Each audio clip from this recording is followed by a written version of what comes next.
আপনারা সকলে জানেন যে শহীদ ময়দান আমাদের এশিয়ার মধ্যে বৃহত্তম একটি ময়দান। গত বড় ঈদ উল ফিতরের জামাতে আমাদের সর্বোচ্চ জমায়েত হয়েছিল এই ময়দানে।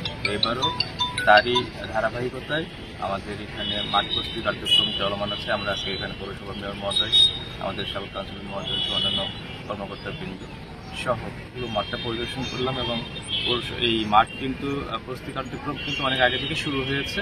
আমরা একটা অগ্রগতিগুলো দেখতে এসেছি। আগামী কিছু সময়ের মধ্যে হয়তো মাঠের চারপাশটা ঘিরে দেওয়া হবে, পরিষ্কার পরিচ্ছন্ন অভিযানও চলছে, মাঠের উন্নয়ন কার্যক্রম শুরু হবে। আমরা আশা করি বরাবরের ন্যায় এবারও মাঠটি সুন্দরভাবে ব্যবস্থাপনা হবে এবং সকল মুসল্লিরা যেন নির্বিঘ্নে এবং সুন্দরভাবে তাদের জামাত আদায় করতে পারে এবং আমাদের এই দিনাজপুরের যে গর্ব, সেই গর্বটা যেন আমরা ধরে রাখতে পারি, এই সম্মানটা যেন অক্ষুণ্ণ রাখতে পারি, সেই প্রচেষ্টায় আমাদের সকলের অগ্রসর আছে।